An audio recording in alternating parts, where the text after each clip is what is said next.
آپ individual پائرٹی، personal پائرٹی، بہت اعلیٰ کردار، بہت اعلیٰ تقوی، بہت زاہد، بہت عابد، سب کچھ ہے، لیکن اس نظام کا حصہ ہے جو نظام باطل ہے۔ آپ کس کی گواہی دے رہے ہیں؟ وَمَن لَّمْ يَحْكُم بِمَا أَنزَلَ اللَّهُ فَأُولَٰئِكَ هُمُ الْكَافِرُونَ، جو فیصلے نہیں کرتے اس چیز کے مطابق جو اللہ نے نازل کی ہے، وہی تو کافر ہیں۔ تم نے کافر کسے سمجھا ہے؟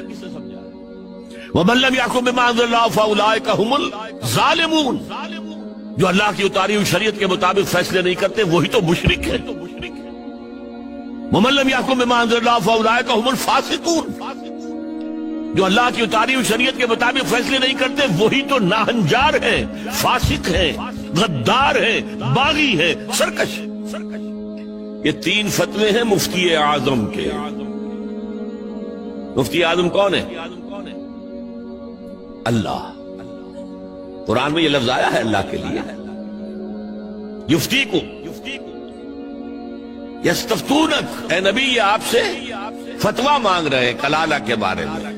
قل اللہ یفتیکم، کہہ دیجیے اللہ فتویٰ دیتا ہے۔ لو، تو مفتی اعظم کون ہے؟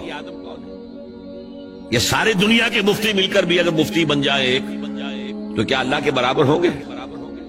اور اللہ کا فتویٰ یہ ہے جو اللہ کی اتاری ہوئی شریعت کے مطابق فیصلے نہیں کرتے وہی تو کافر ہے، وہی تو ظالم ہے، وہی تو مشرک ہے، وہی تو فاسق ہے، وہی تو سرکش ہے۔ اور یہ تین فتوے ایک رکوع میں آئے ہیں، سورہ مائدہ کا رکوع نمبر 7۔ تو یہ شہادت جو ہے، یہ شہادت گہے الفت میں قدم رکھنا ہے۔ لوگ آسان سمجھتے ہیں مسلمان ہونا۔ ٹھیک ہے، کہہ دیا اشہد ان لا الہ الا اللہ واشہد ان محمد رسول اللہ، اب تمہیں معلوم نہیں ہے شہادت گاہ میں آ گئے۔